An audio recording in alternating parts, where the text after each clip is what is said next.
run away when the big boss charges. I know one way, gunplay, Ricky Rose artist. And I had to get my own tech. No ladder provided, I made my own steps. Went and made my own rep, and then I made my own set. Now the loyalty gone, this shit a whole mess. But I ain't even gon' stress, a couple of them known vex.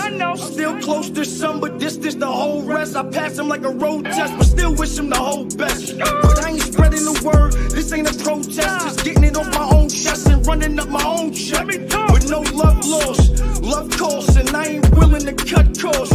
Truth is, I see through you niggas. I ain't changed, just outgrew you niggas. Why move around, I'll move through you niggas. I'm not beefing with no motherfucking Instagram, Facebook, YouTube niggas. But I'll use you niggas. You want views? Let's see how many views niggas get. And I shoot you niggas. Don't let me lose you niggas. I'm trying to screw you niggas. They trying to throw dirt on my name to confuse you niggas. But don't let this undercover rap fool you niggas. This shit about status, I figured I should clue you niggas. He never had it, it figures why he used you niggas. See me in traffic and what he do, cruise through niggas. So stop chatting about ratting, that's what you do, nigga. Come chase them, come chase them. Yo, shout out to everybody here in the building, man. FYTV TV, y'all know what it stands for, man. We got an exclusive special edition episode for y'all tonight, man. Shout out to the panel, man. Wing, I see you in the building. Salute to Tone, bro, the legendary one and only. We got F. Dot in the building. I don't know where she just disappeared to. You know what I mean? We got Married to the Bars up here. We got Joey up here. Yeah, we got some people up here. We got a discussion that I think that, you know, we definitely need to have. So before I continue to speak on, everybody, please, you know, show y'all love. Share the live. Share the live. Yes, sir. Yes, sir. Definitely share the live, man. Salute to this, man. This is dope. Shout out to the panel, of course, man. My team, Black Compass Media. You know what I mean? This is good. This is a good time, man. I know a lot of people are very pessimistic about what's going on. And what's that about? What's that about, man? We got a short attention span out here. In light of what Smack just said about the, you know, the game and all that and the ROIs, that's a key word for this year. Return on investment. You know what I'm saying? But a lot to be talked about in that space, and especially when it comes to this blogging thing, when it comes to this media thing, which I think is important, will always remain important, right? Because we, you know, the bloggers collectively kind of keep the conversation going. We are the evangelists. We're the people on the front lines of this, when it comes to breaking new talent, to promoting cards and things like that. So we're a part of this conversation as well, right? As we are fans, just like the rest of the people that are watching. But it's been a lot talked about, right? This is a big situation because I think this is a sea change, right? The game is on reset, right? That was the tweet that I put out before. The game is on reset. Now, how the bloggers, how the media fit into that, I think we play a pivotal role, right? But there are some perspectives, right? There's some perspectives from some people that I have a lot of respect for, right? You know, I think Qua has the tweet and everything like that from my man Bad Money, which I do think is important because there's a lot of people that express the same sentiment that there's too much focus on the behind the scenes, on the business of battle rap and not battle rap itself. And that is a main contributor of why we're in the position that we're in. I happen to disagree with that wholeheartedly. Absolutely. Now, I do too, but I don't want you to go too, you know what I mean, to that point like yet, because I kind of want to get into what you had the live about. Okay. You know what I mean? Definitely. Like I kind of definitely wanted to tap into that because I felt like that was actually a conversation that was worth needing. Yeah. You know what I mean? And not too many people actually come up in the culture, of course, with things that's worth actually speaking about. That everybody feel like it's something that, let's talk about it. And you brought up one of those conversations in the spaces, I mean, last night, early this morning. So I wanted to kind of ask you about that. Yeah, definitely. So first of all, shout out to all the people that participated. 40 Bars, Quest McCody, J2, True Foe, you know, a lot of battlers, a lot of media. Jay Black was in there as well, giving his perspectives. But it's the whole idea of the game being on reset, right? Where we went wrong, right? Obviously, a lot of the conversation was URL focused, which I think is interesting. But just in general, how fans perceive this game right now as battle rap in a sort of a dark place. Like, how did we get here, right? Perspectives range from everything from, you know, battlers not doing their due diligence as far as promoting as far as getting people into the door, commanding these high ticket prices and not returning anything back on the value, right? Right. People actually making their money back. And then the whole thing about fans. What are fans invested in? You know what I'm saying? I've been saying this for a while. Fans are more invested in the storylines. We have a lot of talent. Everybody can rap, but that is not enough to get the people through the door. Right. It's not. Right. And it's never been. And I think there's a generation of new battlers and fans who don't necessarily understand that, right? It's like, why did you get into take a battle like Hitman versus Arsenal? They gave us an entire story. Absolutely. You know what I'm saying? They gave us blogs, they gave us promotion. So the casual fan is like, I'm gonna watch this because I need to see this. I need to see this battle because they've given me a story. There's a subtext here. Some Midwest dudes coming out here to try to prove something to guys on the East. Arsenal represents New Jersey. He's an all-time legend. Hitman's talking that talk. Let's see if he can get in the ring and actually make us believe, make us fans of what he has to say, right? They give us a whole story. You know what I'm saying? And that's what I think is missing. But that was a lot of the perspectives that were shared. Everything from that to how new battlers integrate into the game. Are people being forced on us? Are there new battlers being forced on us? So let me say this, because I didn't get it. I was at work, so I couldn't even, and then I didn't even know, unfortunately, I did not know that you had a space. I didn't expect for you to be up, Daddy. Yeah. Well, listen, sometimes I'm wide awake at 2 a.m. I'm gonna be honest. It kind of caught me off guard, and the tidbit that I did here was like, you guys were kind of coming down, we're kind of winding up the topic, but there were several things that actually I do with the bricks and the intake, so it really kind of resonated for me. But for the most part, I feel like, and I preach this a lot, I feel like there's a due diligence with the media as well as with the battlers. Now, my thing was, while we will say as a fan, and I'm speaking as a fan, while we will say there's no new stars, there's no this, there's no that. For those of you that have been in battle rap for as long, I think all of us have been here for years, for a good decade. Yeah, facts. Everybody started off new. Right. The cultivating time of a battler is about a year to 3 years. It just depends on if they're fast tracked or whatever. You know what I mean? But the storylines, all of these different things were cultivated over a certain amount of time. So I understand, as older fans, we may like what we like. We have a slew of newer fans, you know what I mean, that are younger. So they're liking what they like. There's a complete niche market. I think Capo has said something about that. There's a complete niche market of fans that like this or like that or what have you. But Cola had mentioned something in a space that he did similar to this when he was speaking about the crucibles as well as the intake bricks. While I think he was more so as far as intake, them not promoting, them not doing certain things or whatnot. But I feel like, and I will say that because I have respect, we have a respectful relationship, and I feel like it is for all media. I feel like it's lazy to say that you don't see them, when our jobs mainly, and Tony can speak to this, our jobs mainly, we kept our ear to the street. There's 150 million trillion battle rappers right now, so it's harder. This is why you have street teams. We had street teams way back when. You know what I mean? But we kept our ear to the street. When did that change? That's real. See, and I think that comes to bring up a different topic and conversation, if I'm gonna be honest, because I started to feel like things personally started to change from my perspective when people started to recognize the popularity, who people are, how you can benefit. Like when niggas started to decide to start making shit about them is when things started to actually change. Because now it was I'm gonna be cool with you, but for this reason, or I know you and I want to tap in for that reason. It was no longer about the love of the sport and the culture, or what these niggas actually get in the ring and do. It's because of who these niggas are now. Now niggas getting in this shit and they fan the fuck out. You know what I'm saying? Instead of just sitting there, yo, what's good, shot? Fuck with you, and keeping it peaceful. You know what I mean? Cordial. You know what I think? That was too much of the other shit going on behind the scenes that make it so public to where the other people feel like they need to bring it in front of the scenes to where now it's a public discussion. But with that comes, you know, I mean, I don't want to blame the people that came before niggas, but I do feel like niggas need to be held accountable to a certain extent.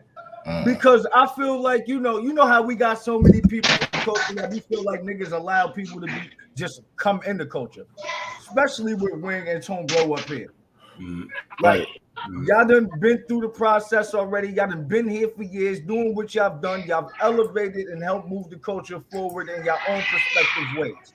But y'all also came from something as well. Yeah. So now it's like, when niggas are leaving that something, it's all on what people decide to do after that. How do you pick up that rebound and try to go back to the hoop after that? And I think that's where niggas start losing the bases at, because it was no longer about what really mattered. Now I mean, bringing it back, you know, just speaking. Now we're not worried about the rhymes and the bars no more in the battles. We're worried about the reaction and the moments more, and like it took away the essence of it. Yeah. So when we had this conversation of bringing it back to a reset, it was just so interesting to me because I couldn't agree more. I couldn't agree more. So you agreed to have a reset? I think we do need a reset, because the shit that's going on now only gonna get worse. It don't get better. Yeah. And we see what happened after all these years of just letting this fuck shit linger. It's getting worse, letting the fuck shit linger. We nip this shit in the bud. Blah! You out of here. You out of here. You gotta go. We don't like you. We cleaning you up. Bring you back into the culture. We start mapping this shit back out. Then it's no more battle rap dead talk. Okay, so wait, let's go back to Tony, and then let's go back to Tony, and then let our other panelists kind of weigh in on that. Listen. Talk your shit. I like the energy, and I think it's warranted because, you know, I do think as fans and as media as well, we've gotten a lot softer when it comes to critiquing things. There is a, like, this generation. I'm 38, so you know the way I grew up, we called shit whack. That was whack. You know what I'm saying? Or we just said, yo, that ain't it. And that wasn't looked at as, oh, you hating, you don't want to see a nigga eat and all this other shit. And I think people are turning like that. And then besides that too, the onus has to be on fans as well. How many, if you compare, and we got people like Temperature Check in the chat as well, and we all make media up here, a great review of a new battler, of a new battle, is going to get less views than the drama of the day. That's right. It is. That's right. So then we have to share, as fans, we have to share that onus on the impact of the game overall. So I could have on the same card, have a great battle with two new MCs. Everybody did well. Everybody did their thing. If the next battle comes, somebody get punched in the lip and get punched in the mouth, knocked out, that's going to get more views than the great battle. Right. And we don't separate the two. There's no separation. So then what message does that have for the battlers, right? If I just had this classic battle and they got more coverage on the issue that went left, then they want to get a moment. That's going to inspire me to go left, right? Right. And we're going to deviate further and further away from the game. So I think there's some shared sort of onus on this whole reset, but I do think it represents a good opportunity as well. Joey, go ahead, bro. Man. All right, so this is a tricky topic for me because you want the culture to grow. But with growing the culture and bringing more outside viewers and more people in from the outside, you got to entice them some way. One of the craziest things going on right now is reality TV. You all watch reality TV. You see baddies on. You see all of this other stuff going on. Right. That's the type of times we in where people were into the drama. People were into the, like, I watched F. Last night. She was watching baddies. She fast forward through everything straight to the fights. I sure did. So that's one thing you gotta learn how to control in the culture is bringing the new fans in with setting their expectations. You know what I mean? And one of the things that we got away from is all of the stuff that we did in the beginning that brought the new fans in, which was what Tony Bro was talking about earlier. You feel me? Sometimes you get away from the setup. Sometimes you just remember the knockout. You don't remember the setup. Yeah. You know, you don't remember what you did to get to that point. And it's a lot of little things that we could do. You know what I mean? Like just getting the promo back to the public eyes. You know what I mean? Instead of it being so already in the culture. It's like if you got a small league and you're only advertising to the people that's already in tune with the small league, you're only advertising into the Facebook group of that league. How will other people want to see it? You know what I mean? How will other people want to see the dope recaps? How will other people want to see like, oh, this was a fire battle, you need to watch it, if we're only keeping it inside? And I put that on the leagues, I put that on the artists, I put that on everybody, because as an artist, why wouldn't you want to invest in yourself to get your battle link posted on a major YouTube channel that'll promote it? You know what I mean? As a league, why wouldn't you want to advertise to other places to get those views onto your, because that's how you create the new stars. You know? It's a couple different things, man. I can go on about this. Yeah. Married to the bars. What's up, bro? Yeah, touching and just following up on my man Joey 9. You know what I'm saying? Shout out Joey 9, F dot. You know what I mean? Now, so crossing over, man, it's a lot that come with it. You know what I mean? You got different type of fans. They looking for different type of shit. But it's just like any entertainment platform. You talk about TV, you got the same thing. You got different levels of entertainment, and niggas gonna choose which level they tap into, which media to tap into. But it is true that, you know what I mean, the nights we have strictly bar breakdowns be less people, you know what I mean, than when we got the fuck shit going on. You know what I mean? And we don't play in the fuck shit, it just go left sometime. You know what I mean? But cats tune in for that. But it's like the cats that's really tuning in for the bars is like the cats that's watching TV for the breakdown of the dialogue or the meat of the movie. Like that's a different level of fan, you know what I'm saying? But then you do got the cast that's just there looking for the explosions in the movie and shit like that. So I think it's just all levels, and I think that's just the first point. The second point is that it's up to the artist to promote himself. You know what I mean? Longevity is more than just about spitting. You know what I mean? Like anybody can spit. You got to be able to be media trained. These niggas come in front of media, they cussing, they wilding, they do, you know what I mean? SMDs flying left and right, you know what I mean? And then you're not promoting on you don't got no platform to promote your own shit. Like you a product now, like you as a brand. Why are you waiting for the league to promote you? So that's all of it in a nutshell. You know what I mean? And that's real. How all of us up here, I ask everybody up here, and even the people that's listening as well, you could do a whole breakdown of battles, right? Say you just did battle breakdowns for a month. You know what I'm saying? How often will a battler actually retweet that content that you made on their work?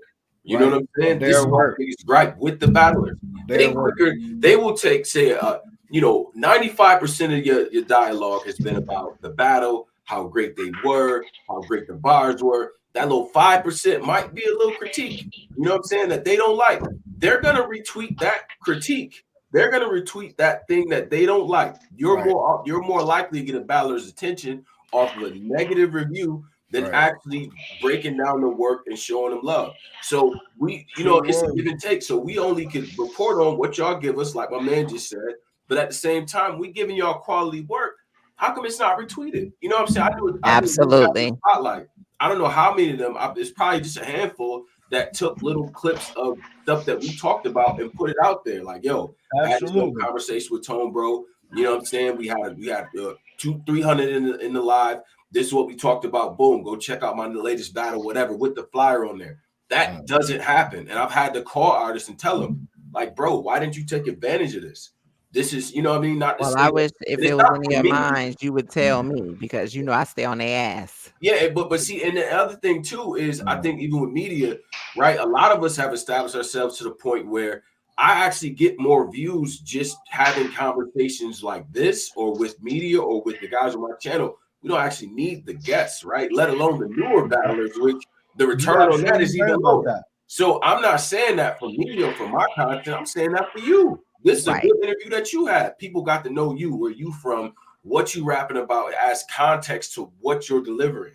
You know what I'm saying? So I know your background. I know your history. I know your trials and tribulations. I know your influences. So now when I go and watch your battles, it adds a whole other layer to what's going on. So that helps build a storyline. That helps build the case for why this next battle should be Tay-Rock, or why I want to see you go out west and battle next. Like, why would I want to see that now? Okay, I understand this person a little bit more. So I think there's an onus on all sides of that. Absolutely. Go ahead, F. Chime in if you can, please. I was going to say that as a media outlet, I say always that I am a fan first. So that's what I lead with.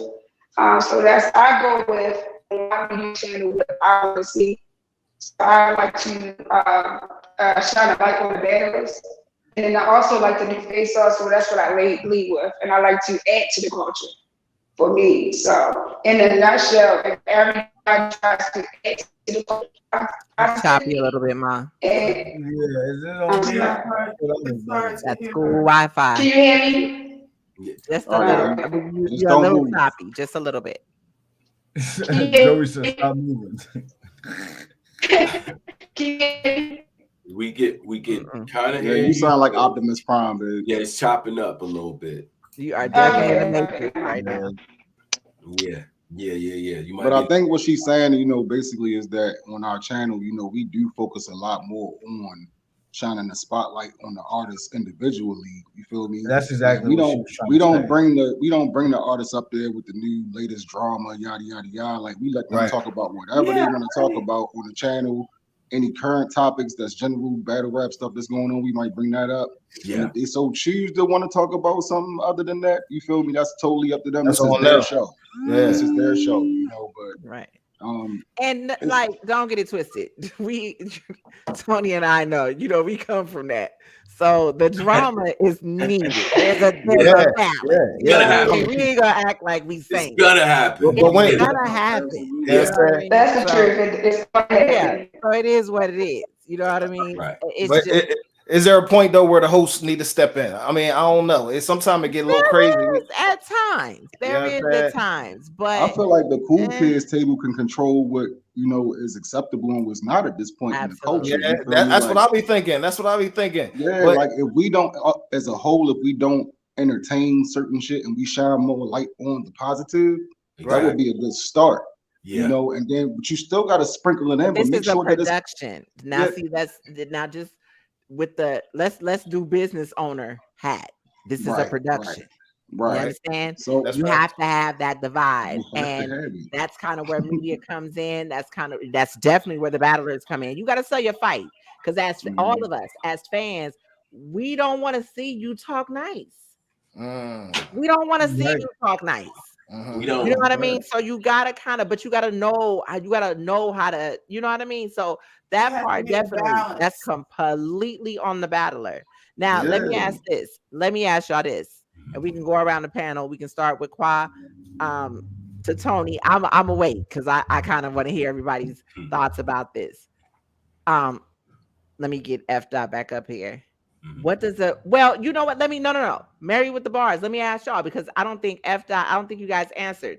I'm gonna let Kill take this. I'm gonna let Kill take it. Does there need to be a reset? Do y'all think there needs to be a reset? Reset in battle rap. Yeah. That's a heavy question, ain't it? It is a heavy question because I have a lot to say. First of all, I miss the days that the fans had somewhat of a say in what battles we wanted to see. Yeah, that's what you're We saying. don't Some should have be a say forced on anymore. them. Yeah. Now it's like, this is what we giving you, and then when we say how we feel, when we critique who's on the card, we're hating, we're downplaying, we're doing this and we're that, and we're telling you, some of y'all league owners don't even know bars when you hear them. I'm just keeping it a bean. Some of y'all league owners don't even really know bars for real when you hear them. You know the bars that's in your face, but you don't really know layered bars like that. So you giving us these matchups that we care nothing about. What happened to when there was a lot of like talk back and forth between certain battlers, and they hurried up and capitalized on that and set it up while it was relevant, as opposed to making us wait sometimes months, sometimes years. All that business. Sometimes never happened, all because of politics. It's a bunch of reasons. I know I said a lot, and I know I'm probably kind of like all over the place, but I'm real passionate about that because we've been fans for 25 years, like literally. That's a fact. Yeah. Literally. So when you have watched it come in and change, the way that it has changed, I always refer to it as like the first time you ever smoked before, the first time you got lit.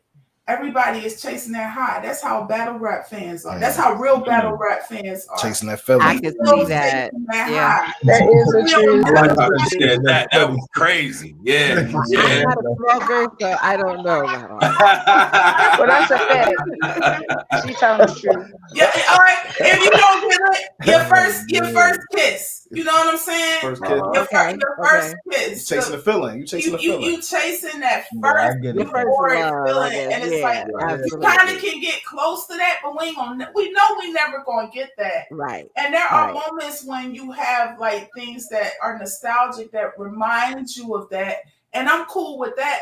But those are becoming less and less now.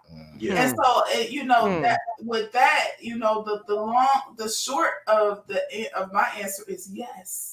But the question is, how do we start? Yeah, where you start? That was what I was going to ask is what does a reset look like? What does it look like? I don't even know how that's possible. No, I don't know. I have no idea. You do have a lot of, and I see my man in here. He's made the joke. A lot of gray hairs. Yeah, we don't hide the grays. You know what I'm saying? Yeah, that's a fact. That's a fact. What I'll say to that is, I'm really invested into the new talent, right? Like I really like that because it means to me that the game is going to keep going. You know what I'm saying? The last thing that people want to have happen is for this shit to all go away, right? Because there's been a good foundation built and stuff like that. That being said, now it's on the onus is on the battlers as well to give us that reason to invest, right? Now it sets up this paradigm shift of look the Averbs and the Hitmans and the JCs and all that. They're gonna be, their jerseys are already hanging from the rafters, bro. You know what I mean? At this point, they already riding off into the sunset.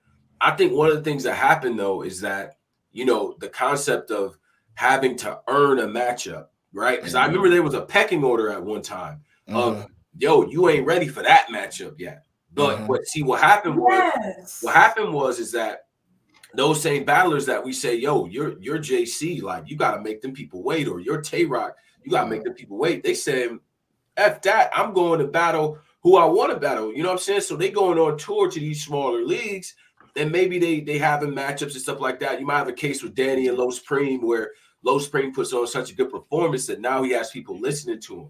You know what I'm saying? Even in defeat, you say like a matchup with Death and JC at like 50K. That's one of his better performances. Even though JC did what he did, okay, we get to see what's going on with this. So it's like it's a different method to how the newer guys are approaching it as well. But that concept of you gotta wait before you get this person, that doesn't exist anymore. That's just not that. But should it? I'm conflicted on it, Wing, to be honest with you. Because if I say if you're a newer battler, say you only been doing this for like 2 years, couple years or whatever, you got a little bit of buzz and stuff like that. You take a 1-rounder against Tay-Rock, right? Which we don't necessarily expect you to win, and it's a 1-rounder, high reward. But why don't we expect for you to win? Though? Because we know the level the levels are way different, right? Okay, so wait a minute, Tony. So let me ask you, and that's a fact. And I'm not gonna lie, I don't want to jump in, but that was my point that I was gonna make. It's levels to this. So if you got somebody like a Urana up against somebody like a Tay-Rock, automatically you're going into that battle like Urana gonna have to show. Your honor is a little more established than maybe a newer. All right, bro. All right. Shout out Tim in the building.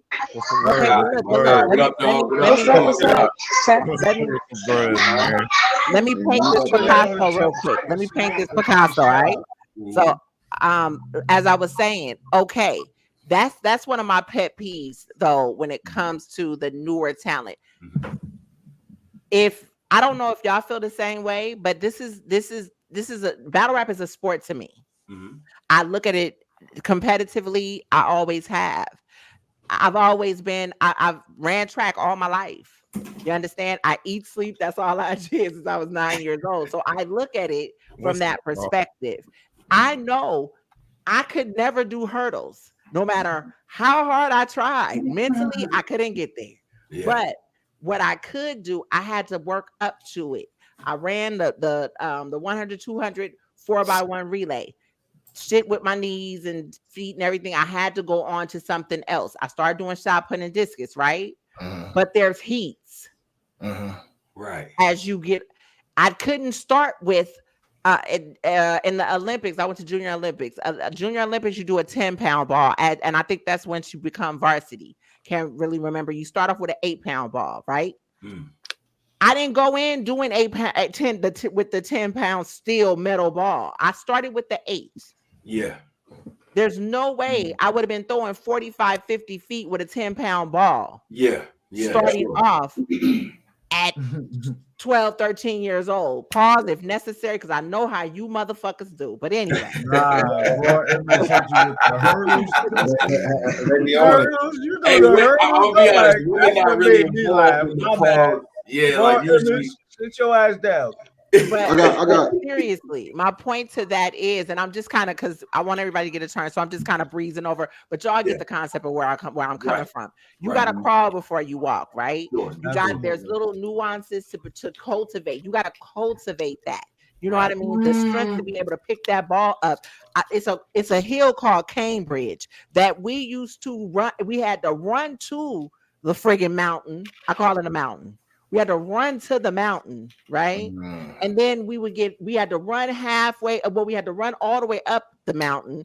Then we would work out at the steep, like the incline. And he would have us doing high knees. If you're familiar with high knees up and down, whether like, man, listen, that's where we worked out. You had to work up to it. So that's really where I'm getting at. And I feel as though what's your end game gonna be if you're battling a 1-rounder with a Tay-Rock?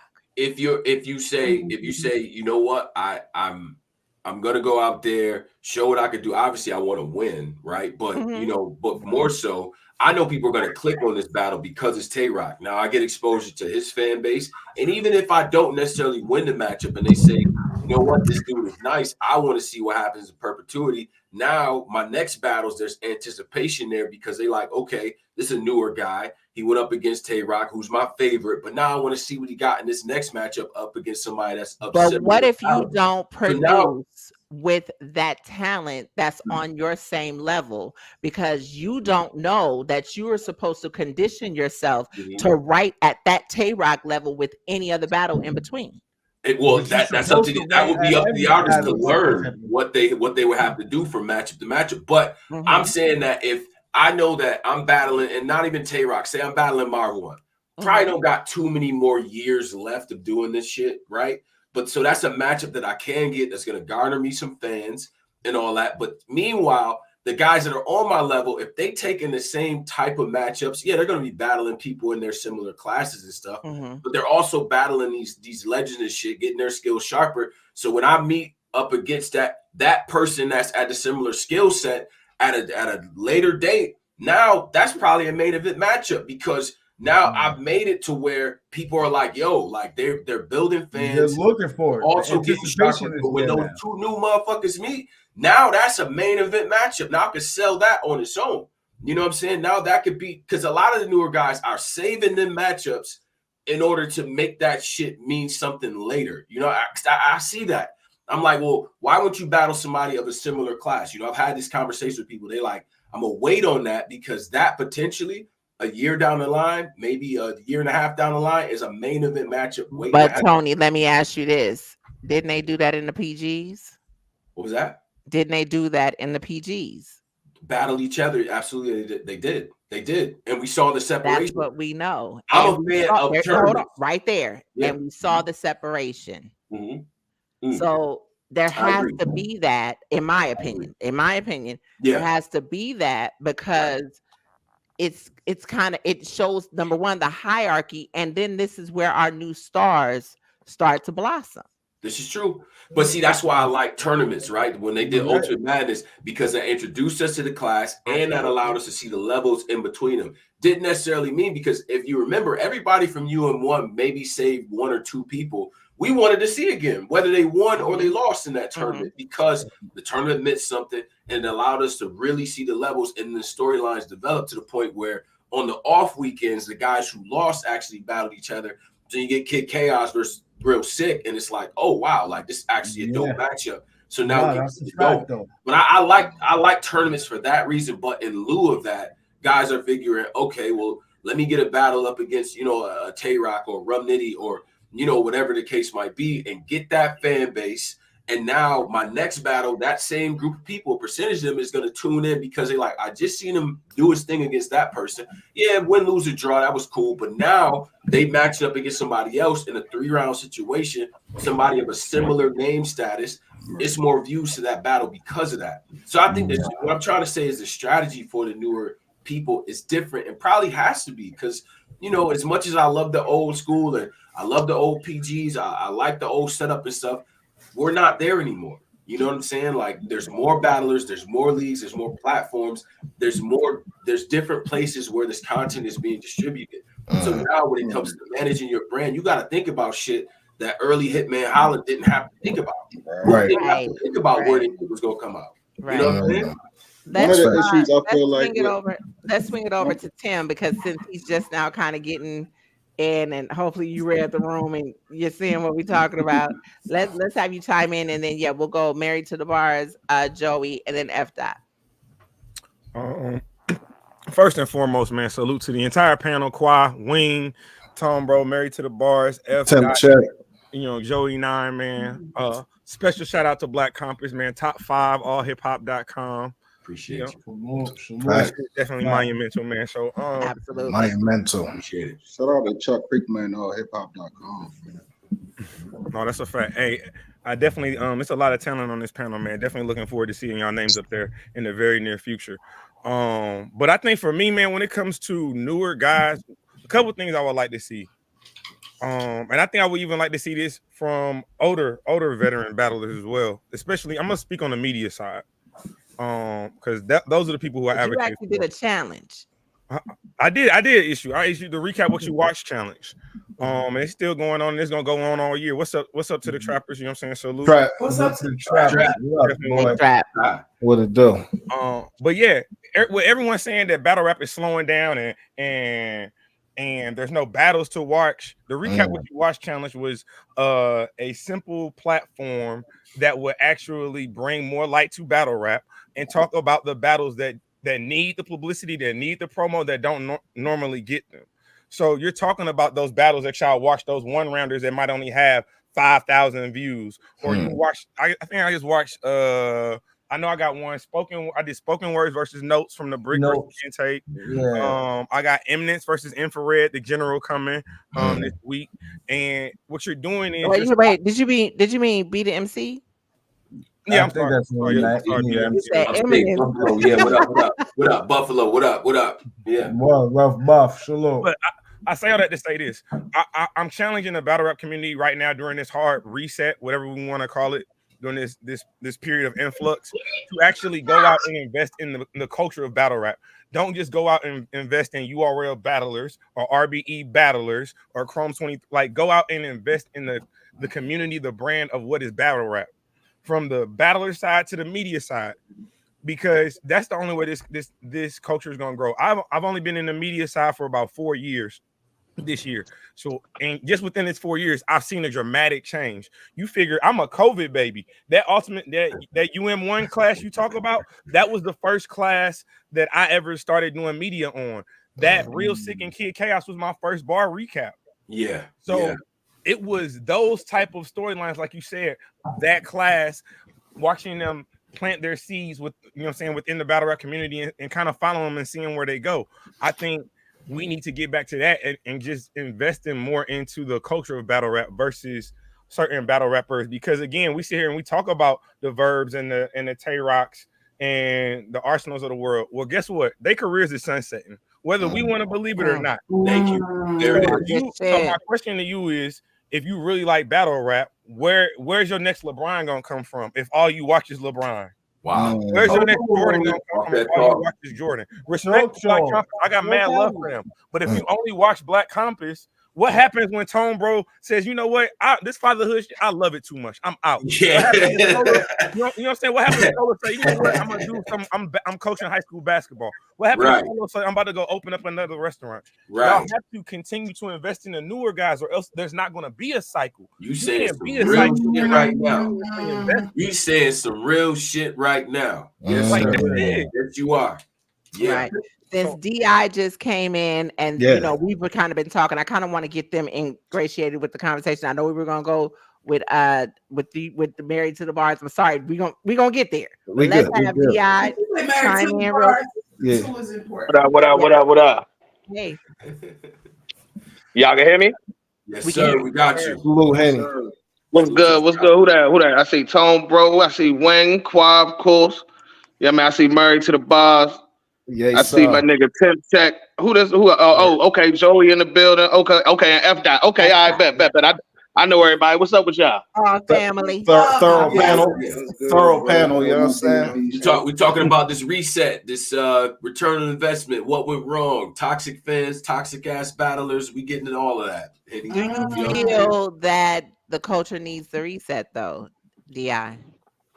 I feel like it's naturally it's natural. It's got to be a reset because whether niggas realize it or not, when COVID hit, that was really where we got the reset at. But the reset came with caffeine. Now caffeine leaving the picture. You know what I mean? And you know, on a major scale, throwing major events with the biggest league in the sport. You know what I mean? And then I don't know, you would know better than me if ARP talking about retiring and shit. But with Smack making his statements and those type of rumors going on, is number one is prime opportunity for aspiring people who got all these opinions and shit to try to make a move for themselves to better the culture. You know what I mean? But it's also obvious that both of those platforms are going through a infrastructure change as well. So yeah, it's naturally resetting itself. Let me say this because it's kind of on what we're talking about right now. Mm-hmm. Let me address that. Our year, if people paid attention, doesn't start until February anyway. Number one. Yeah. Number two, everybody knows that ARP does what he wants. We never, that man beats to his own drum.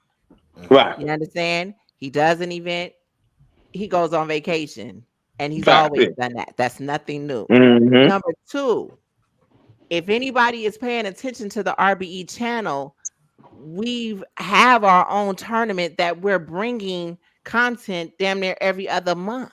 No, that's a fact. That's a fact. But that's a reset. That's a reset because y'all bringing in new talent and building new brands that are specifically RBE talent. That's a reset right there. That's why I say it's kind of a natural thing. Proves the point that I was trying to make. Yeah, because when ARP used to take his breaks, it used to be a break, and RBE didn't have nothing dropping. Now, with you and Lawrence doing y'all thing, is those breaks are also time to rebuild the talent and all that. You know what I mean? Exactly. So then we got there. So let's go over to Kel and Teal now, and y'all go ahead and chime in, and then Joey. Before I bring up what I want to get into next, I definitely want to give everybody a chance to, you know what I mean, speak their piece real quick before I bring up this next subject and topic. Copy. Yeah, I'm gonna just be brief, man. I think that with battle rap, you feel me, it goes through ups and downs, man, and it's like it's just a core group of fans that's hip-hop heads that really go this deep into the bars, you know what I'm saying, into the performance and into this type of, you know what I'm saying, this type of artwork. And so it is tough breaking into the mainstream. And so I think that the drama, unfortunately, it does charge into that. And so you do need the media cast that's going to cover the drama, the shit like that. But I don't think battle rap is dead. I don't think it's going to die. It's too many battle rappers out here. It's too many fans out here. But see, we don't think battle rap and battle rap culture is synonymous though. Battle rap and the culture is different. It's different. But the culture is what was needed to drive the paper though. You know what I mean? At a certain level. You know what I mean? Because that's what niggas is investing in. The culture. I think this shit is doing the opposite of dying though. It's spreading out. Like, look at the music industry, look at the hip hop industry. Once the streaming came in, now it's people who we never heard of that's making full livings off of their music just because of the streaming and all the options that's available. It's like battle rap's doing the same thing. You know what I mean? I'm a battle rapper. I don't get RBE and URL opportunities, but I'm booked 2-3 times every single month because there's so many options out here for me to still get booked. You know what I mean? And I think that's going on a lot too. It's so spread out. It's hard to pay attention to everything, but you can lock in on what you love and support that. And I think the fans need to really just do that instead of worrying about what they don't support. And to expound upon that point, you have now, you're in a place where you have regional scenes that are getting light and getting coming up, right? New Orleans, Arizona, what Av is doing in VA, what Jay is doing in New Jersey. You know what I'm saying? Like what Easy is doing in Philadelphia, Black Eyes, Milwaukee, you got various Chicago, POS, like, you got different scenes that starting to blow up, and really get back to a point where now, you know what I'm saying, these scenes is getting good, and then when the big leagues go and they make their big max out cards or they world dom cards, now that shit is even more of a threat because now all of the small regions are hot, right? So to me, battle rap is better when all of the different regions that make this shit up are good. You know what I'm saying? So, you know, you're seeing a focus back into the small rooms, into the regions. The I battles is still around, OSBLs and the We Go Hards and all of that. So if all the regions is dope, I think battle rap is still going to be in a good place. So I got. So is it possible to say that the interest? I feel like the interest is expanding, but the numbers are going down because people are interested in so many different directions for real. Yeah, no, I think that's definitely a contributing factor. I definitely think that and the promotion, man, the promotion, in my opinion, right? Like if I go to a battler's page, I should see pinned on your chat, like what are the next two battlers that the next two battles you got going on? What's the next card that you on? That part. What's the latest bar that you got that went crazy? I need to see it. You know what I'm saying? Nigga getting his manager bag now. I'll name some names. Somebody like Be the MC, when he said the bars on that, I kept seeing that. You know, I retweeted it. I kept seeing it. You know what I'm saying? Like I need that to happen because there's no reason why you're on a card with a pay-per-view and you're not doing what you need to do to sell it. And I've even told some people, I put my manager hat on. I've even told some people, give me 75 tickets and watch some motherfuckers disappear. You know what I'm saying? Give me a promo code with the stream that says enter this code, and now we can track that back. This how many people y'all brought through the door. You know what I'm saying? So we got to get back to the system, but that's exactly what I do. That's where we have to be because look, the price of doing battle rap and the price of the salaries of battle rappers will continuously go up, right? And then the fans' expectations is we're gonna always have access to this content at a certain price point if we're gonna pay, or there's some fans that expect to have the shit for free. Okay, bootlegging and all that shit will always exist as black culture what we do. Yeah. But at the same time, though, the people that have a willingness to pay, they want to play that shit at a flat price point. And then it begs the question, how much do we want to invest in our culture? Culture that doesn't invest in itself is doomed to fail. You know what I'm saying? Shit, ask Insane Clown Posse. I never heard a fucking song on the radio. They do a festival every year that rakes in millions because they don't need anything else because their culture invests in itself. You know what I'm saying? Yeah. That has to be there, but you got to give people something to invest into. So, do you think that was fire? Do you think the reemergence of the small room has helped reset battle rap? Because I believe that it has made it a level playing field for these smaller battle rap platforms for these regions to expand and grow because the prices of those top tiers are coming down, so they can come to a Kansas City and do a one rounder for 2,500, which normally be during the COVID era that 2,500 might have been 10,000 because they were used to getting that check. Yeah. I agree with that, but I think it's a double-edged sword because what is the incentive to shoot for the big three leagues, right? And this is me being objective because I love everybody. You know, shout out to Organic and Wing and Lawrence and and P and all those guys. I love everyone. But what is now the incentive if before you're booking the Believe Room with 3,000 people, or you're booking Urban Plaza with 4,000 people? Now, if we've over-rotated into the small room, why not just take a crazy ass battle at iBattle or OSBL? We Go Hard. It's going to give me the same type of feel. It's right up the street. And I could get that same type of moment, that viral moment. What would be the incentive then to join the bigger leagues if we get rid of the big room? I thought the over-rotation into that is one of the reasons why we're in here now, because everything became small room, right? Like that's what because big room battles are an hour and 30 minutes and nobody wants to watch that shit. Let's just be real. Let's be real if we want to. But also at the same time, because you don't have as many big room cards, the battlers haven't gotten their, it takes amount of training to be there, right? So you chose all the flaws in your game are maximized on the bigger stage, right? Right. So that's an easier playing field to be in a smaller room. But then the incentive for battle rap from a business standpoint, I'm not packing out rooms of 4,000, 3,000. So now I'm relying on VOD and pay-per-view, which also the battlers on the card are not promoting. So what are we doing? Right? So I think that shit works both ways. The quality of battles is actually going up. For the people who are watching them, the quality of battles is actually going up. The skill set that the newer guys are coming up with, I compare it to the NBA. Everybody couldn't do a reverse layup or reverse dunk in 1989. But now, them kids is coming through with reverses. They got a skill set. They got all the moves, step back, whatever you want to do. These motherfuckers coming in with the game, but they don't know how to sell it to you, though. Exactly. You know they don't know how to sell that shit like a Hitman could, like a Murder Mook could. Off of one conversation with Mook and Hitman, that's the hottest fucking storyline in battle rap. And Rob said, and new women. Yeah, well, yeah, and I mean, and even look at the ladies, the veteran ladies. Like if 40 get into it with somebody, that shit is going right. We want to see that immediately. The newer rappers haven't clinged onto that. They do everything else well except for sell you the work. That's a fact. Verb was in the spaces yesterday, and he made an offer to Smack in regards of being a consultant, for a better word, for up and coming battlers. If you're saying that's the missing piece, it's all good jokes contain a little bit of true shit. Shout out J. Cole. True. Do you think there is value in some of these older battle rappers working with these up and coming leagues and other platforms and becoming more consultants? Because managing is a completely different monster. Yeah, sure. But to come in and consult and show you, okay, you got this talent. Let me watch a couple of his battles. Okay, he needs to do A, B, C, D here. He needs to tighten up his promo A, B, C, and he good to go. Right. Do you think there is a possible lane for battlers when it comes to that? I don't want to monopolize the conversation, but I'll just say this very quickly. I think that it's good for some of them, and you do see some of them starting to form their own little regional leagues because of that, I think. But I also think that there's some battlers what works, and I think as good as I think Verb will be as an A&R talent kind of, sort of branding mind, I think a lot of the shit that Verb does works for Verb. I don't think a lot of that shit will work for some other people. You know what I'm saying? Right.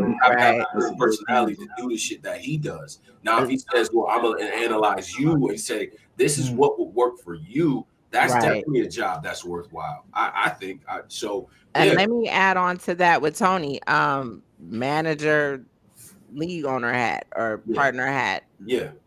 When I was managing I feel like I manage the bricks and intake anyway. You know what I mean? Yep, you do. That's not an easy job.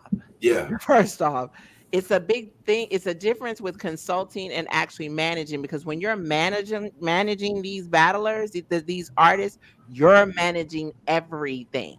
Yeah. It's not just when they get on that stage. They have lives that you have to, and it's not easy. You kind of like PR and too in a way. PR, A&R, counseling and shit. Everything. Everything. And right. That's not an easy job to do. You know what I mean? Tony has the amount of people that he has. I have over 100 or have had. You know what I mean? So it's easy to say that, but it's not an easy job. So good luck if he chooses to do that, but understand what that looks like. Right. You know what I mean? P and I have had conversations. Like, that's the thing about it. When I was told going over to RBE, I'm choosing. Man, listen, if you know me, you know I've been everywhere and I paid my way.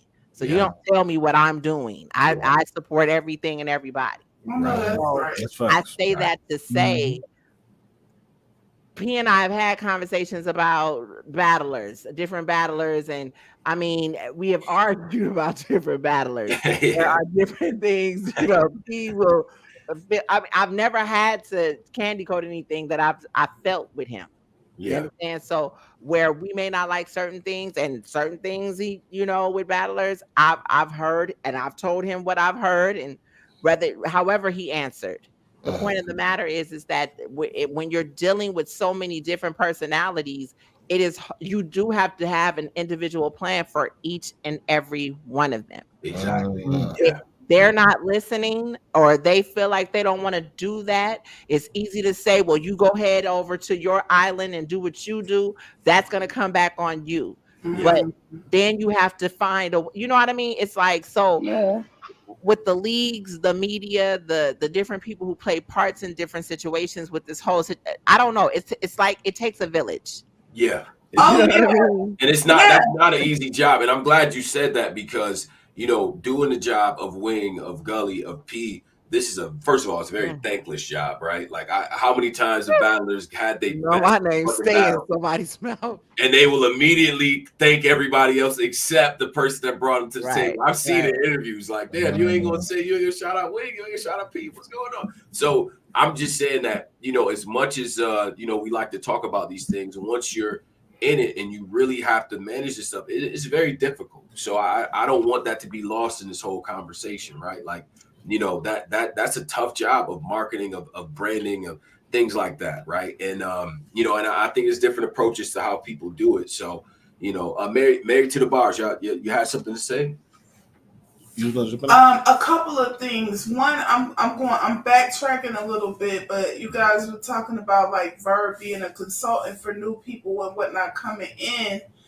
How many of the veterans or people who are, as you guys put it, in their sunset, how many love it enough to care what happens after they leave? Because some people have the mentality like, I done did, you know, I made my mark. You kind of like, you've been in college and had the professors tell you, I got mine, you still got yours to get. Like, some people have that mentality, which is no good for the culture.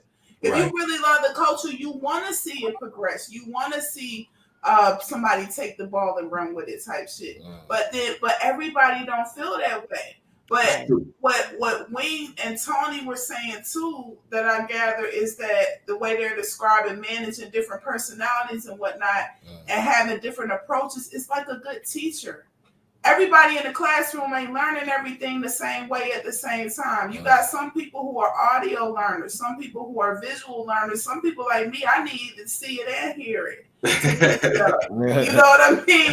So you can't have the same approach with everybody. So we need, if it were possible to have a few consultants like battle rap coaches, but they have to be, I feel like it have to be people who actually know and have bars themselves, not just like league owners and managers, because how do you know what makes for good product if you ain't never been in the ring? You ain't never been in the ring before. And you can watch battles and you can look at people watching the battles that's throwing the events and you see they not even invested in the event. They throwing it.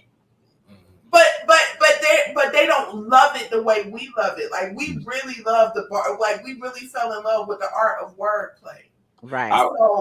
I would venture to say to your point, and that was very eloquent the way you put that. I would say that the majority of battlers, right, if I had to put a percentage on it, somewhere around 80 to 85% of them, they do care.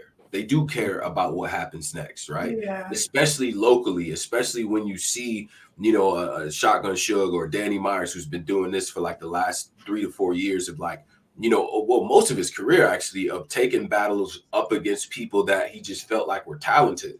You know what I'm saying? Like, I'm going to give this person a shot because I think that this person has potential to be that next person. You know what I'm saying? So I think that there is an interest in continuing this game. Tay-Rock has been doing it as well at a high level. You know what I'm saying? And they show up on the court and they not fucking around. So they not about to just, yo, let's let the young boy. Av is managing right now too. And DI, you're managing also, right?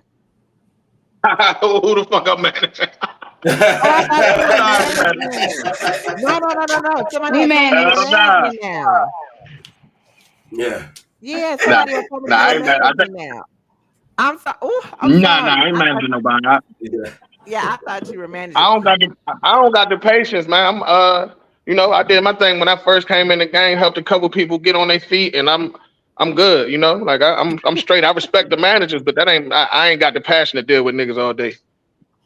Yeah, I listen. I mean, and to your point about, you know, I've never stepped in the ring. I can't rap or nothing, no shit like that. You know what I'm saying? But like when it comes to that, I feel like the people that I manage can rap, but there's other branding and marketing and other stuff they want to bring to the table. The name of my management is Succeed and Transcend, because you know they have looks beyond battle rap that they're trying to aspire to. And for me as a manager, it's about clearing all the external obstacles out of the way, so you could just come here and do what God put you on this earth to do, which is to rap, to entertain, and do shit like that. So you know, my role is more of a consultant in that way. And I love the point you made before, because I feel like as being a manager, you're also a therapist. You're also a consultant. You may even be a job hunter. You may be even, you know what I'm saying? Like there may be other things, because all this shit contributes to what they do in the ring. You know what I mean? Right. Yeah. For me, When I seen the nigga, I seen the nigga Anwar checking in the hotel for twerking shit, and I'm like, nigga, what type of shit? He's like, I'm his manager. I got to make sure he just got all he's supposed to be able to do, stay in the right headspace and rap and shit. I'm like, I respect that. I can't do it, but I respect the shit out of it though. Yeah. I feel like for me, because I think when I hear echo, that's probably I'm gonna push mute when I'm not talking. Wing like me, I can't do it. Listen, it be too much going on up here. Yeah. I mute whenever I'm not talking. Go ahead, Wayne. Right, like I sleep this shit. But that goes into kind of what you were saying too. Easy had said that before, like in regard to managers and different things like that, us certain people not being in the ring or what have you. But that doesn't mean I don't have bars though. So it doesn't mean that I may not be able to do this on a high level. That just ain't my forte. You know what I mean? I went into business for a reason. But no, on a serious note, I feel like just soaking up the game as I have, and having associates that I've been around with battle rap or whatnot, and just kind of when you're cultivating talent, you can see that talent. I can't even explain to you how I look at things and see different things. And that goes back into how when you're trying to kind of help with different things. Like I do agree with Tony. There's about 85% of them that do care, because a lot of the guys and girls that I do work with, I will call some of the people that I know in battle rap to get them over those particular humps, you know, in certain things. So there, to me, it really has, there's a community of people that I have for different things that I can't do myself. You know what I mean? But I feel as though certain battles that you know, where people have had their own managers, I try not to step in too much with that. But if it comes down to, listen, you're not going the direction you need to be going. So now I'm gonna have to take over. You know what I mean? So I come equipped with my team to make sure that people are on the right path as they need to be. Because I guess for me, I look at it internally, what I want to see as a fan, where, you know, we'll back in the day, I know Tony and I, we used to, in Caps, we used to talk about JC and how JC would take all these fucking battles and shit the bed and then go over here. You know what I mean? I think about those times when, you know, we could see what we knew he should have been doing. And excelling, but he was, you know what I mean? So I don't know. Like I said, it's kind of hard to explain the way I look at things and the cultivating that I do with the battlers, I guess. But I don't look at it. But anywhere that I'm inexperienced, I make sure that I have a person there to make sure that they get what they need to level up too. So like I said, it you know, it just that, you know, it is what it is there. But I want to get over to Quad. That's missing though from the whole culture, because what you're describing is humility. You're saying, right. I don't know it all, and I know that there's room for improvement. Some of these battlers and league, you can't tell them nothing. You can't tell. And as my mother used to put it, the day you stop learning is the day you start dying. I don't care how good you are at whatever it is that you do, whatever it is that you're capable of. There's always room for improvement. Until you close your eyes eternally, there is always room for improvement, no matter what level or lane that you're in. But some people come in, they be so talented, You know what I mean? That they feel like I don't need it. And in the culture, we tell them how talented they are. So now they smell in their own, they believe in their own hype.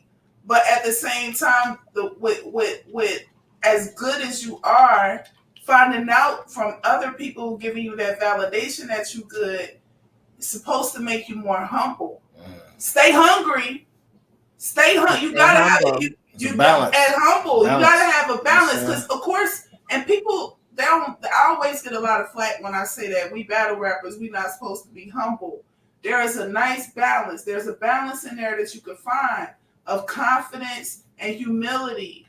Pride is never good. I don't care what your lane is. Pride is not a good thing ever. Pride gonna always go before the fall. So you have to find a nice balance of humility and confidence and hunger. You keep that hunger and humility. For me, that's what wins battles. That's a fact. That's what wins battles. But people feel like money is the. I'm sorry, I'm having a hard time. People. Okay. Yep. There you go. Okay. People feel like money is the motivator. Money can never be the motivator. Money can never. The craft has to be the motivation. Right. Money has to be like a bonus. You know what I'm saying? Like a added thing type of thing. Not the main goal. Because if you killing it the right way, the money gonna come. The money coming. The money gonna come, but that can't be your focus. But that's one thing you can't coach though is hunger. You can't coach hunger. Yeah. You know what I'm saying? And so, you know what I'm saying, cats got to have that in them, the hunger to be the best. Like, that's what it used to be about, who the best out here. Like, yes, because niggas used to spit like they had something to prove every time. Do y'all remember them days? Yes. When people felt like every time I spit, I got to win you over again. People don't do that anymore. Now it's like, oh, I'm battling such and such. Well, I'm going to just prepare like this. No, the goal should be to take whoever it is head off every time, pause if necessary. That's always the goal. Take the head off every round, every battle. It should be going up. But people, you know what I'm saying? They get lazy or they don't like the amount they get paid. They don't like the venue. They whatever. Focus on your craft and everything else going to follow. Because as fans, like, it's like, I'm sorry, go ahead. I wanted to piggyback off what you was saying. Your internet is killing you right now. Yeah, it's kicking your ass right now. Yeah. You think if she went out and came back in, it might be better? Oh, she did that already. Oh. Yeah. Yeah, she tried. Try it again now. She always has such good points. Well, I want to take it over to Qua because he did have something he wanted to piggyback off of too. Yes. So long story short, y'all. Today, shout out to Bad Money, whoever he is. I don't know him. From Philly. From Philly. Okay. Yeah, he was on the champion panel a few times. Yeah. Listen to what he said though, y'all. He said the way battle rap culture prioritizes obsessing over reporting on behind the scenes stuff that's nobody's business, parentheses, URL caffeine partnership, Norb's case, URL versus RBE lawsuit, etc. You know what I mean? You got the thinking emoji. He says, y'all ever stop to think how bloggers contribute to helping run the money out of battle rap? Now, before I say anything, I just wanted to hear y'all perspectives real quick. No, I don't agree with that. In any level of entertainment, you're going to get all levels of coverage. You know what I'm saying? And we can't filter it and say, nah, this coverage ain't justice. This ain't justice. Like, everybody got different reasons they come to battle rap. It ain't all footballers, unfortunately. You know what I'm saying? Some niggas want to see the drama. Some niggas want to see the, you know what I mean? And so you got to have something for all that come this way to catch this entertainment. But you know, we here for the bars, you know what I mean? And that's just, we older, I'm an 80s baby, you know what I'm saying? So a lot of cats can't relate to that coming up. These young boys on our YouTube, the majority that follow us is 35 and up. You know what I'm saying? It ain't we don't have a lot of young boys lingering listening to the bars and breaking them down and shit like that. You know what I mean? So, but that's one thing I think, man. You gotta have coverage on all levels, man. You gotta have that coverage. Nice. Okay, Joey, how you feel about it? Yeah, because where do you draw the line? I'm sorry, but just to add to what he's saying, where do you draw as far as like what his tweet is saying? He put in parentheses the cases and all of that. It's a lot of. My thing is, and I'm, some people gonna feel a way about this, but I can't help it. It's a lot of battle rap bloggers. Y'all not talking about battle rap.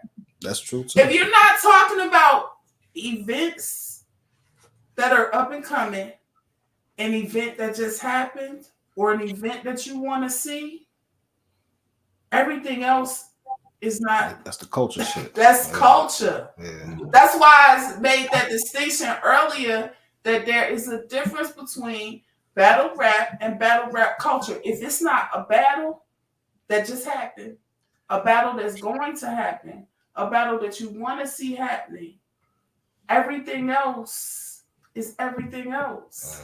Yeah. So as far as his tweet is concerned, where do you draw the line? Because we talking about who fighting with who, who dropping locations, who sleeping with who, and all this other type of stuff. None of that is battle rap.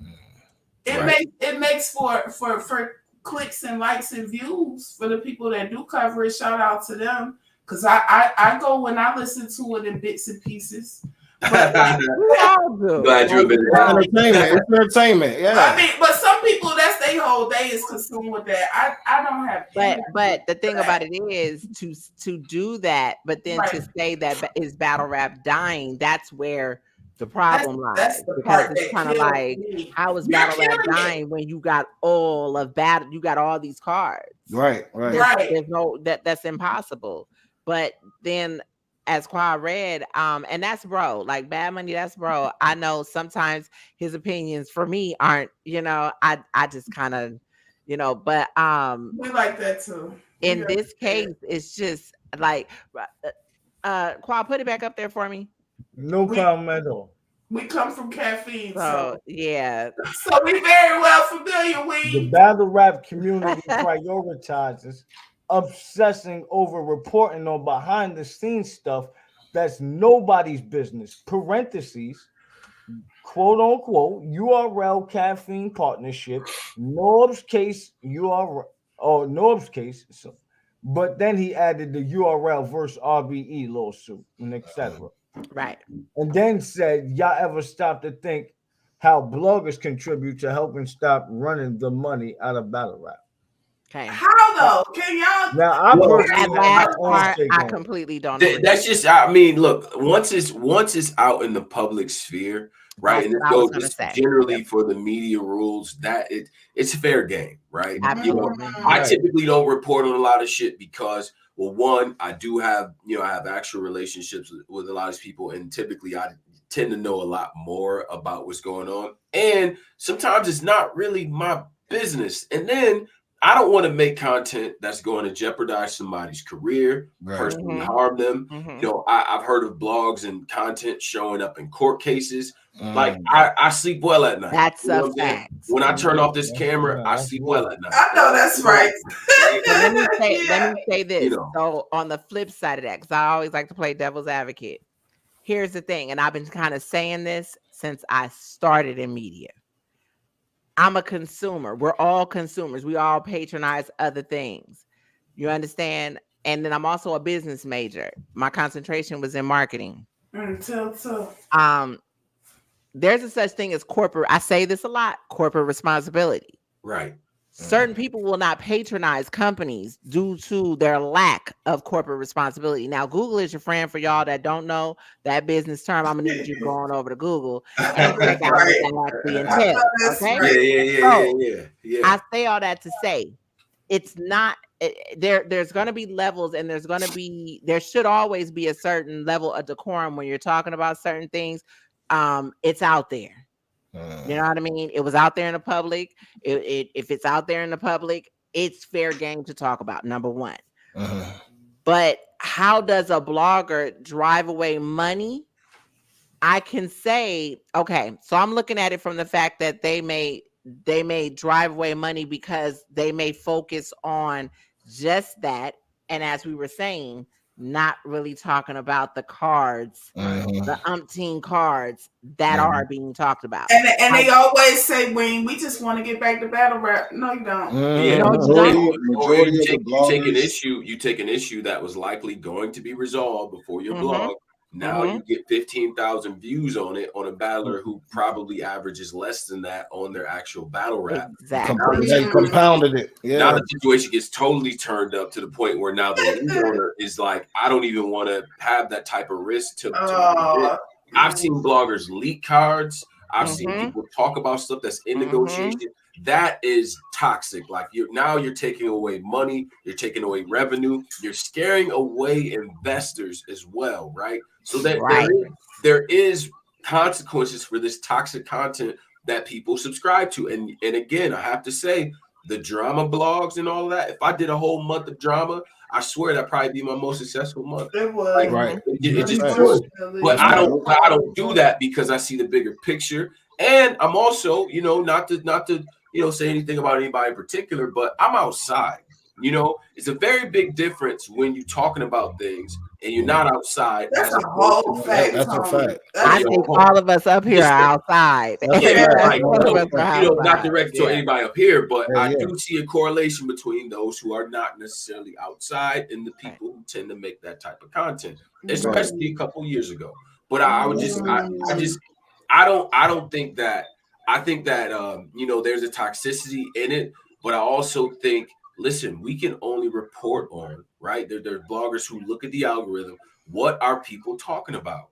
If the people are talking about the Norbs case, the URL partnership more than actual battles, then if you're in media, some people take the mantra of, well, I'm going to talk about what the people are talking about. This is what you guys are talking about. So here it is. And then even if I look at the battlers pages, they're fucking talking about it. They're not even talking about their next upcoming card. But the thing about it is, Tony, they should be. So that's what I mean by there is room for that type of conversation.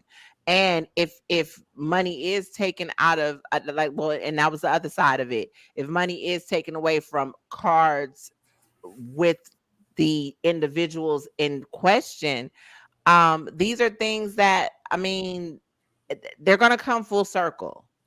They're going to come full circle. Do we need to focus solely on that? Because, now we have to spin the block and say, okay, this is how some people's bread and butter is made. But at the same time, you should have a balance too. True. You should have a balance too, where if you're going to report on this, because this is what you're getting, you should also be reporting on, you should also be cultivating. If you're going to get, you should be giving. And that should be, you know what I mean? To me, it should be full circle. No pun intended. At some point, people get tired of looking at the same shit. You feel like the same drama. Like, I remember when what's this conspiracy dude name that was doing all of the blogs talking about at one point, it was like it was new. Everybody was interested in it because it was like, yo, what is he talking about? All of this weird Illuminati stuff and all of that stuff. And then at some point, it's just like, yo, this still on? Click. You feel me? Like everything plays its course. So I feel like as long as we don't focus on the bull and just let everything just play itself out and focus on getting back to building the core battle rap audience, which is what we started off talking about. You know what I mean? Like, let's focus on how to get those core fans that are into it because of the art, because that's what's going to keep the sport going. The fly-by-night fans are going to disappear. One thing we need to do is we need to get back to finding ways to get the public interested in battle rap. New people aren't going to come to an event and pay $50 for something that they don't know about. Right. You know what I mean? So we got to find a way to get people back interested. And two, the artists need to stop discussing money. If it's not money on the floor, stop talking about money. Because I feel like that is the key when everything got messed up. When they started talking about, I get 20,000 for a battle. I get 45,000. Now an artist is coming up to feel like he's good. Exactly. Now I'm trying to convince this local dude that he should take this battle for free because he feel like he should get at least 500 for it, but he's not bringing in $500 worth of revenue. And that'd be my point. Return on That'd investment. be my point. Return on investment. There it is. That's for another show. That's for a There it whole is. other show. That's your full circle right there. Yeah, Like, And yeah, that's where Because the did cookie y'all crumbles. see that? Y'all saw that little snippet from Smack yesterday? that's what he's talking about. That's how it started. Yeah, ROI. Yeah, no, because that's real talk. Like it is. The battlers have to know their worth.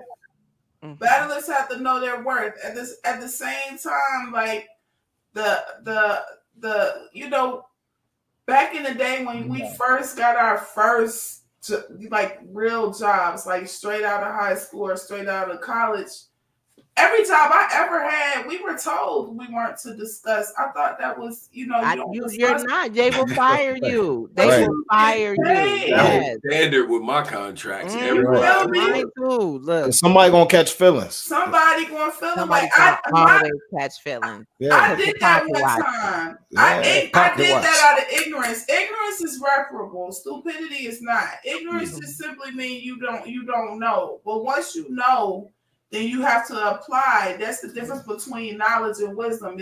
I know this. Applying it is where the wisdom comes in. Where the wisdom and comes in. People they not moving with wisdom. You know what I'm saying? I did that one with my first job out of college. I like an idiot. My supervisor, I don't even remember how she said it to me, but like, how much you? And I told her what I was getting paid, and it was more than her. And she was my supervisor. That's the main reason. Yeah. And then it was a problem after that, and I couldn't, me being young and ignorant, I didn't understand. I ain't going for that. Issue was. You feel me? That's what I learned. That's why we're not supposed to be discussing our pay. That go left. But I thought, you know, common sense ain't common. But that's the most commonsensical thing. Is like, and common sense is not common, Jesus. That's a fact. We cut everybody off real quick, but I do want to say this. So there was a few responses to, you know, Bad Money's post. Oh, good. Okay. You know what I mean? And I have definitely responded myself, but I definitely want to just go through it. All right, so who this right here? All right, this look like damn, I got to look. I got to get all the way in the camera. That is Miss Cream. That's Miss Cream. Oh, that is Miss Cream too. He said, I disagree with this. Every level of entertainment has bloggers, outlets that report on stuff on the back end of business. Vultures, greed, and watering down the culture's true talent, in parentheses, is the three biggest reasons battle raps keep taking major hits. Wow. Well, I mean, you could argue on the other side as well that those the media takeouts and the world star hip hops have been detrimental to the overall art form of hip hop as well. People have argued that in the past, the Vlad TVs and so on and so forth. But at the same time, you can't stop the you can't stop it. You can't stop the media from doing what it does, right? But all we can do is report balanced, right, to a certain point. But with the reset, it's going to allow us to get back to first principles. It's going to allow us to get back to the things that actually matter out here as well. And if, you know, and just like those blogs and those media, they can only report on what the artists give them. So if they're giving them a sit down interview with Vlad, talking to, you know, telling on themselves and, you know, talking about street shit they shouldn't be talking about on camera, this is what people have to talk about. But if they get up there and they talk about their music, their upcoming albums, their best projects, whatever, that people are going to report on that. So, you know, the media can only do what, you know, what people give them. You know what I'm saying? Like, we're not creating the news, so to speak, right? We're reporting on it. So I understand what people are saying both ways. I shout the Bad Money because that is the homie, but I don't agree with the essence of bloggers and media being the focal point of what caused us to be here. I think there's the shared ownership as well. And I do think for the most part, blogging and media has been, you know, that shit has been paramount to spreading the word about new battlers, about cards, about regional situations, all of that. It's just what people turn their attention toward. You know what I'm saying? So, you know, shout out to that. And this is a very, very healthy conversation. It really was. Yeah, it really was. Appreciate it. Yeah, man. Because it was just so funny because, Tone, bro, a lot of the shit that you saying, I'm trying to see if I can find a nigga shit real quick. a nigga had exactly the same shit you was just saying, as far as like niggas bringing this shit up for people to talk about. Maybe this is it. He said the bloggers have run. It said, what he saying? The bloggers have none to talk about if battlers aren't leaking info, which is always the case, gang. These niggas only reporting on info battlers give them. Then when you realize the bloggers are now the battlers, and they be messy too. Yeah. There's a lot that of was someone else's. You know what I mean? Which kind of piggyback right off of what you were saying. And then what did you say? Let's get to yours. Yeah, where your response at? Where your response at, bro? My shit was right up. No mercy response. No mercy responded. He said, not a single high financial contributor stopped messing with battle rap because bloggers. Laughing my ass off. Snoop, Eminem, and Drake have all dealt with way worse media in the industry. What's running them outside of huge losses they take during events, not some niggas in front of cameras. Wow. You know what I mean? That's true. That was definitely, and we actually saw that during the easy, situation or whatever. Man, I was like, yo, as toxic as our media is, man, shit, we got nothing compared to the Tasha K's and the different media out here. They totally disrespected our culture. Like, you know what I'm saying? They shot all over us. I ain't gonna lie to you, Tone, bro. It's funny that you said that because I told Wink from the beginning that's one of the conversations I wanted to have, the topics. How battle rap culture is disrespected by the industry. You know how many niggas I didn't heard Mace said, yo, Tay-Rock, the almost about to fight nigga? Or nigga be Cameron sitting there talking about, oh, you talking about niggas think this shit battle rap, imaginary gun balls and shit like there's a disrespect that niggas don't even realize that's on the community that niggas ain't even paying attention to on the outside looking in. You know what I mean? And just as far as how people, as far as the battle rappers are viewed to some people. You know what I mean? In other industries. And that ain't even got to be, like I said, that's other industries. But definitely, Toe, bro. We gonna have a little conversation about that because there's a few things that I definitely want to discuss on as far as that goes. Because niggas definitely don't. Niggas be getting disrespected on the low though. That's crazy. That's crazy though. And I don't know if you should not say nothing because it may qualify. You know what I'm saying? Yeah, I understand. Or do you stand up for your rights? You know what I mean? Or your Bob Marley's. I feel like we got another panel situation coming on. Yes, we do. This was great content and everything. I guess closing arguments or positivity just real quick before we let everybody go and everybody get out of here. My response was, I said, nah. I said, niggas been running off with money, leagues pocketing money, people no-show events, and etc. But who wants to invest in that? Bad business practices, underhand bullshit, and not seeing return on investments is the real issue. Bloggers contribute to running money out of battle rap comedy. That's I thought that shit. I was so mad. I was so mad, Tone, bro. I thought the shit was funny. I ain't gonna lie to y'all. Back to the boss. I say, yo, what the fuck is he talking about right now? Because in no actuality, when anybody invests their money, they want to see that return. Right. So if I'm gonna sit here and invest my money let's just say that I'm an outside entity. Now, battle rap is growing to the extent to where it's growing outside of battle rap to where it's getting more known publicly everywhere else, whether it's in these different countries, whether it's in the hip-hop industry, whether it's in the motherfucking basketball, NBA, like it's expanding this. So NFL, like it's getting to that level now. Wrestling. So now when you look at people that's willing to invest, who wants to invest in people when they see people no showing to battles?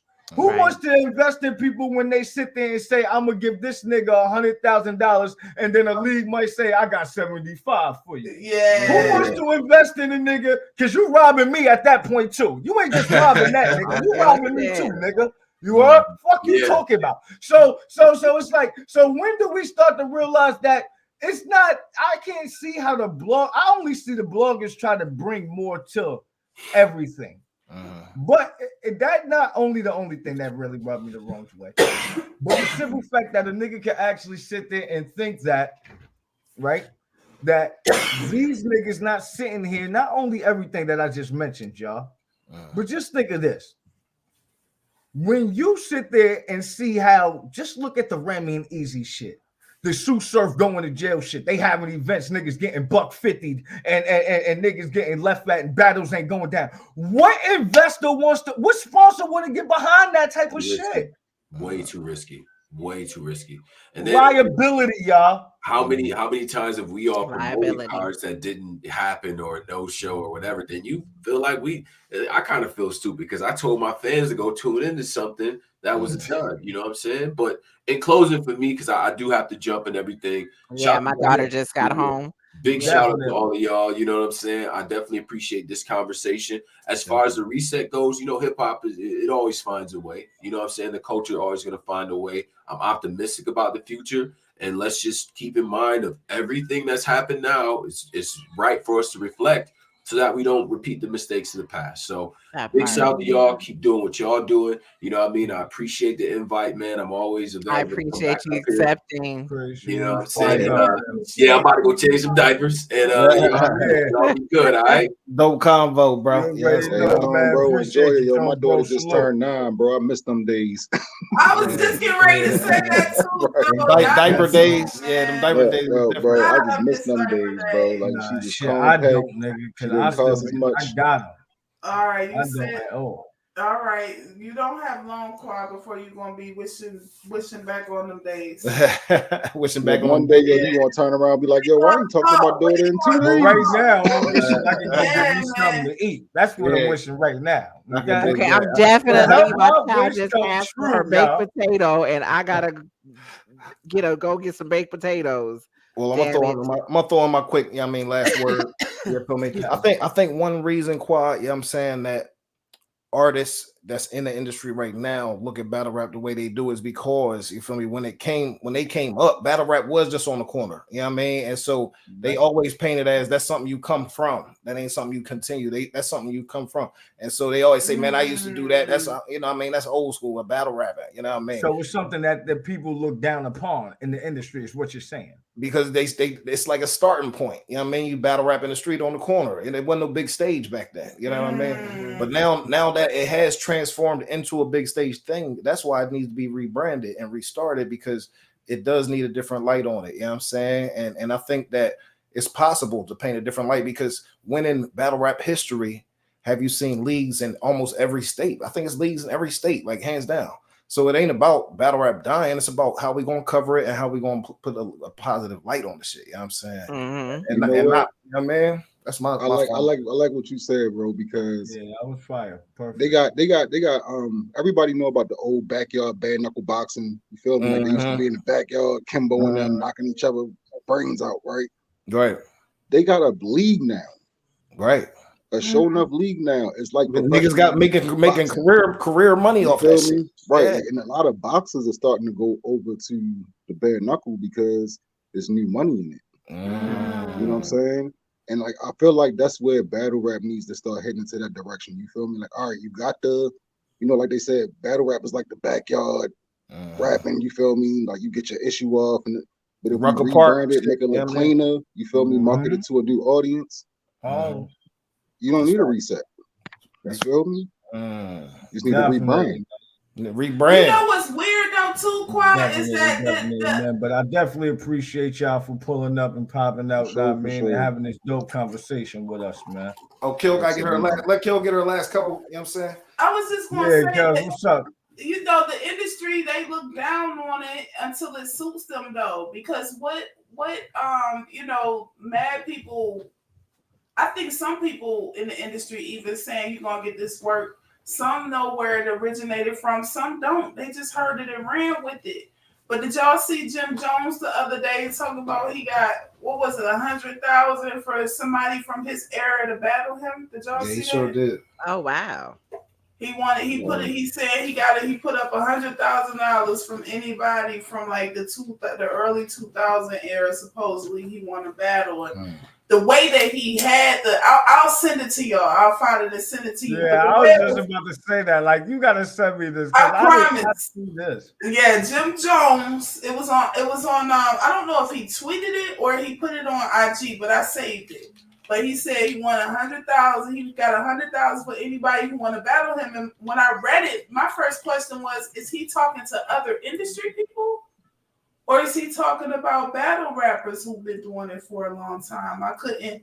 Maybe if I send it to y'all could. Another industry battle with Jimmy been tapped in. You feel me? Like Miss Hustle signed to Jimmy, so he definitely seen what's going on in battle rap. Right. He's one of them ones where I feel like on track he was talking breezy enough to be able to probably do it. Right. Facts. But yeah, yo, salute the choir. Wing, you already know I love you. Married to the you too, bro. Thank y'all so much for having Fire show. Fire show. Thank you guys. This more often. Definitely, man. Definitely. Sure. A lot to be talked We about. definitely gonna be pulling up. We got another one coming up soon, and y'all already kind of know where we going with that show. So Okay. Yeah. Fire. Spread love, not hate, y'all. Yeah, all right, so appreciate y'all. Already. all right. Yeah, man. Well, Wayne, shout out to you, Wayne. Thank you, man. That was another good one. Okay. Yes. Another goodie. Yes. Put that together real quick. Yeah, we definitely. I am so sorry we couldn't get to all the comments, y'all. We'll be here for 3 hours. But you know what? I am gonna go back into the comments later in the show, write everything down. We can address them then, or maybe Wednesday or something like that, so we can kind of give answers. No, we got somebody Wednesday. You know what? Never mind. I ain't gonna say nothing. Look, y'all tap in Wednesday. Yeah, tap in Wednesday for sure. Yeah, shout out to the whole panel. Those who could stay, those who couldn't. But we definitely somebody also said, I know Cuban was in here. Cuban was like, next time I need an invite. But another supporter has said probably have some of the battlers come up and have the conversation too. So I'm definitely gonna have some of the battlers come up. I wanted to send out a link to Gritty. I've reached out to Mac. There was definitely a few people I know that be outside, that do what niggas do as well as far as battle rap, that I wanted to just hear their opinion on. So we definitely gonna bring up some battle rappers. And there's a few more that I actually plan on bringing up. And Cuban, nigga, stop horse playing. You know you can pull up whenever you want, nigga. You are. Absolutely. Appreciate y'all always. Make sure y'all tune in. We are back on Wednesday. We will definitely see y'all Wednesday. And again, shout out to everybody for pulling up. It was definitely a dope show, Wing. I can't wait for the next one. Yes. Again, shout out to everybody that pulled up for the panel. It was definitely a dope show, man. But y'all enjoy the rest of your day. We're going to tap in later. Salute. Yeah, you know what's up when I'm rolling up. It's your boy Qua, FYTB TV. Fuck you talking about TV, nigga, and we ain't horse playing with nobody. I done put in my work. I done put in my pay. I'm the head of my game. I done put in my pay. I'm the head of my game. I done put in my work. I done put in my pay. Nigga. Why? Cause I say fuck you talking about and smack you with one, nigga. I'm the head of my game. I done put in my pay. The way that black is the crippy. Getting drunk off the Henny. Loaded semi-automatic. Niggas want it static. Damn, I gotta have it. That nigga Qua got tired of his ass. You know how the legend of frontin' ass nigga anyway. That was Qua shit. Listen, Trey 8 handling business, flipping headshot right under that block. I leave you laying there over your digits like what's coasting when I walk up. Tough toasting, I need a large cup. I don't talk much, boy, I bomb stuff. You better put your kids and baby moms up. My gun told me that she loved me. Knife said I gotta eat. Walk through life incomplete. Niggas sold his soul, married to the streets. Big finger fucking on the trigger, drinking, living killer. Can you see the picture? Demon told me niggas shoot him. Off the river, started shooting. Shit, you polluted. it. Cushion a Cuban, nigga, just pass it. I gotta do it. I ain't really tryna be here long, stuck the long nose in the doing. HK been a shooter, homie, let's run